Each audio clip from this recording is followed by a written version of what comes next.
Hello viewers, welcome back to Arvind Show.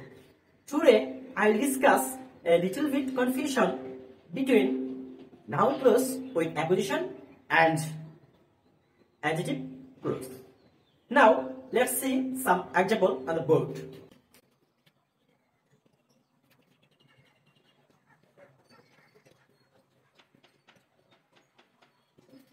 The news that I received yesterday is not true. Now the second one.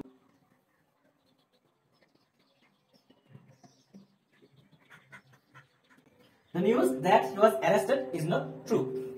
Okay. Now the third one.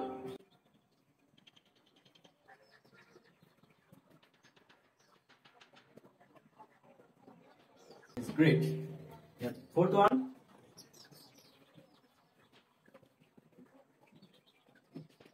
এখন আমরা এই চারটা যে example লিখলাম এই চারটা example মধ্যে আমরা কি কিছু ডিফারেন্স দেখতে পাচ্ছি all example are like similar right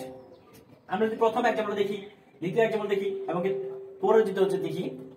all example are looks like similar I think আপনারা ভাবছেন যে এই সকল एग्जांपल গুলো হয়তো নাউনকে মডিফাই করতেছে কিন্তু নাউনকে মডিফাই করতেছে তার মানে কি আমাদের অ্যাডজেক্টিভ ক্লজ হওয়ার কথা কিন্তু আসলে কি সবগুলো অ্যাডজেক্টিভ ক্লজ চিন্তা করেন তো ওকে আমরা নরমালি চিন্তা করছি সবগুলোই অ্যাডজেক্টিভ ক্লজ কারণ হচ্ছে আমরা তো অ্যাডজেক্টিভ ক্লজ আমাদের সবগুলো পড়েছি জেনেছি যে নাউনকে যেটা মডিফাই করছে সেটা আমাদের অ্যাডজেক্টিভ ক্লজ হবে কিন্তু এইখানে আরেকটা জিনিস লুকায়িত রয়েছে সেটা হচ্ছে নাউন ক্লজ উইথ অ্যাপোজিশন এই noun clause with apposition and adjective clause যা আছে এটার মধ্যে কিছু কিছু সেন্টেন্সে প্রায় একই গ্রামাটিক্যাল আইটেম কিন্তু অর্থগতভাবে তারা ভিন্ন রয়েছে সেটা আমরা আজকে জানবো সেই ভিন্নতা কিভাবে সো আমরা দেখতে পাচ্ছি প্রথম एग्जांपलটা the news that I received yesterday is not true ওকে এখানে আমরা যেটা এই যে কিওয়ার্ডটা আছে I received yesterday is not true এই যে yesterday যে নিউজটা পেলাম আমরা এটা আছে এটা হচ্ছে আমাদের কি অ্যাডজেক্টিভ ক্লজ নিঃসন্দেহে কারণ কি এটাকে মডিফাই করেছে নিউজটাকে মডিফাই করেছে এরপরে যদি আমরা আসি সেটা হচ্ছে কি the news that he was arrested is not true এখন বলতে এটাও তো তাহলে অ্যাডজেক্টিভ হওয়ার কথা কিন্তু এটা অ্যাডজেক্টিভ ক্লজটা হলো না কেন এটাও তো নাউনকে মডিফাই করেছে তাই না না এটা অ্যাডজেক্টিভ ক্লজ না কেন না কারণ হচ্ছে এইটা নাউনকে নাউনে পরিচিত করেছে নাউনটি কি পরিচিত করেছে নাউনকে রিনেম করেছে এই নিউজটা হচ্ছে এই যে এইটুকু ওকে নিউজটা কি এইটুকু এই নিউজটা প্রতিফলন হয়েছে পরবর্তী অংশে আমরা বুঝতে পারছি যদি প্রথমে সাবজেক্ট যেটা থাকবে সেই সাবজেক্টের অ্যানসার যদি আমাদের পরে দেওয়া অংশ পরে ক্লোজে দেওয়া থাকে তাহলে সেটা হবে আমাদের কি নাউন ক্লোজ ওকে যেমন আমরা যে একটা পার্থক্য দেখি দ্য নিউজটা কি এখানে কিছু উল্লেখ করা আছে দ্যাট আই রিসিভড ইয়েস্টারডে আমি কি পেয়েছি গতকাল এটা কি উল্লেখ করেছে এখানে নো উল্লেখ করা নেই সো এটা আমাদের অ্যাডজেক্টিভ ক্লজ কিন্তু পরের যে সেন্টেন্সটা আছে সেটা যদি দেখি the news that he was arrested তার মানে আমি বুঝতে পারছি নিউজটা কি সে অ্যারেস্ট হয়েছে ওকে তার মানে এই যে দ্য নিউজটা আছে এটাকে প্রতিফলন করেছে এই যে বা এর অ্যানসার দিয়েছে এই পরের একটা ক্লজ ওকে বা রিনেম করেছে যদি এই প্রতিফলন করে রিনেম করে বা একটু এক্সপ্লেইন করে নাউনটাকে তাহলে আমরা সেটাকে কি বলবো সেটাকে বলবো আমরা নাউন ক্লোজ এরপরে যদি एग्जांपल আসি আমরা তাহলে দেখতে পাচ্ছি the idea that we should work together is great right এই যে একটা আইডিয়া একটা সাবজেক্ট একটা নাউন এই নাউন কি করেছে এটা এই নাউন যে আছে নাউনকে এটা কি করেছে এক্সপ্লেইন করেছে বা রিনেম করেছে ওকে না প্রতিফলন করেছে নাউনের যে অ্যানসারটা সেটা দিয়েছে আইডিয়াটা কি আমরা কোশ্চেন করতেছি আইডিয়াটা কি that we should work together আমাদের আইডিয়াটা হচ্ছে আমাদের একসাথে কাজ করা উচিত রাইট তার মানে এই যে উই শুড ওয়ার্ক টুগেদার যে আছে সেটা কি সেটা আমাদের অ্যানসার দিয়েছে আইডিয়া তাই আমরা এটাকে অ্যাপোজিশন হিসেবে নাউন ক্লোজ বলতে পারি এন্ড লাস্ট ওয়ান যদি আসি আমরা the idea that you suggested is great okay এখন যদি দেখি দ্য আইডিয়া একটা নাউন দ্যাটস ফাইন এরপরে কি দেখে নাউন মডিফাই করেছে কিন্তু এইখানে আমাদের বুঝতে হবে আইডিয়াটা কি এটা উল্লেখ করেছে ইউ সাজেস্টেড, তুমি আমাকে প্রস্তাব দিয়েছো আইডিয়াটা, কিন্তু কি আইডিয়াটা প্রস্তাব দিয়েছো এটা উল্লেখ রয়েছে, সেটা কিন্তু এখানে উল্লেখ করা নেই। যেহেতু এখানে উল্লেখ করা নেই, সো আমরা নরমালি বুঝতে পেরেছি যে এটা কি হবে, এটা আমাদের সরাসরি অ্যাডজেক্টিভ ক্লোজ হয়ে যাবে। এরকম আরো অনেকগুলো এক্সাম্পল রয়েছে, আমরা যদি আরো কয়েকটা এক্সাম্পল সাথে পরিচয় হই।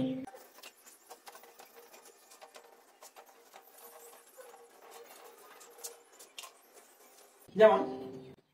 Food,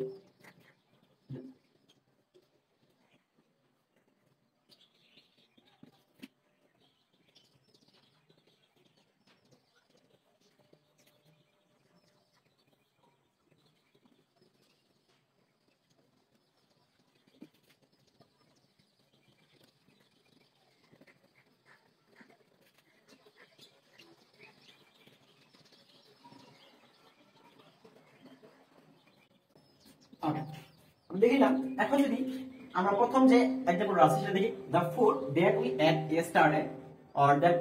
we ate was very excellent. ওকে, এখন যদি এখানে দেখি আমরা যে the food একটা নাউন, এই নাউন বলে হয়ে গেছে, ওকে দ্যাটস ফাইন, কিন্তু we ate আমরা খেয়েছিলাম, কোন ফুডটা খেয়েছি, কোন খাদ্যটা খেয়েছে সেটা কি এখানে উল্লেখ করা হয়েছে, সেটা কিন্তু উল্লেখ করা নেই। সো আমরা চুপ বুঝে বলতে পারছি কি, এটা চুপ বুঝে বলতে পারছি এটা আমাদের অ্যাডজেক্টিভ ক্লোজ। ওকে, এরপর যেটা আছে সেটাতে আসি, out hope that he will come back proved false, আমাদের আশা ছিল বা আমাদের আশা আছে যে সে ফেরত আসবে, কিন্তু এটা কি প্রমাণিত, মিথ্যা প্রমাণিত হলো। ওকে, এখন এই যে আমাদের হোপ একটা কি আশা রয়েছে, এটা একটা হোপ নাউন। ওকে, এখন যে এই যে কি নাউনটা কি, হি উইল কাম ব্যাক, আমাদের আশাটা কি সে ফিরে আসবে, এটা আমাদের আশা। তার মানে কি এই যে আমার হোপটা কি প্রতিফলিত হয়েছে না, এখানে রিনেম করেছে না, আমাদের আশাটা কি এখানে ফুটে উঠছে না, অ্যান্সার দিয়েছে না, আমার আশা কি সে ফেরত আসবে, রাইট? কি দ্বারা প্রশ্ন করতেছি, সে ফেরত আসবে, তার মানে এটা আমাদের যেহেতু অ্যান্সার দিচ্ছে, প্রতিফলন হচ্ছে বা রিনেম হচ্ছে বা এক্সপ্লেন করতেছে, সো এটা আমরা কি বলতে পারি, আমরা এটাকে বলতে পারি noun clause with apposition, right? এরপর যেটা ইন্টারেস্টিং আছে, the fact that Karimul got proposal on Valentine's Day shocked everyone, right? এখন এই ফ্যাক্টটা আমরা কল্পনা করি যে ঘটনা হলো কারিমুল ভ্যালেন্টাইন্স ডে তে প্রপোজাল পেয়েছে, সেটা সবাইকে কি বিস্ময় করে দিয়েছে বা বিস্মিত করে দিয়েছে। ওকে, এখন আমরা একটি কি ফ্যাক্ট, ঘটনা, রাইট? এন্ড ঘটনা পরে অ্যানসার থাকে বা পরে ঘটনা যদি দেওয়া থাকে, তাহলে আমরা কি বলবো, সেটাকে বলবো আমরা নাউন ক্লোজ। এখন পরে দেখো, দেখেন the fact that Karimul got proposal, এই যে ফ্যাক্ট, ঘটনা কি Karimul got proposal, Karimul প্রপোজটা পেয়েছে, তাহলে কি পরবর্তী আমাদের ঘটনা উল্লেখ করা আছে না, Karimul got proposal উল্লেখ করে দিতে রয়েছে। সো আমরা চুপ বুঝে এটা বলতে পারি কি, চুপ বুঝে বলে দিচ্ছি আমরা এটা নাউন ক্লোজ। সো আশা করি আমাদের noun clause with apposition and adjective clause যে কিঞ্চিত কনফিউশন রয়েছে, আমাদের এটা আজকে ক্লাসে দূর হয়ে গিয়েছে। যদি আরো কিছু কনফিউশন যে আমাদের এক্সাম্পল রয়েছে সেটা জানতে চান, তাহলে কমেন্ট বক্সে জানিয়ে দিবেন। আজকের জন্য এইটুকুই, থ্যাংক ইউ।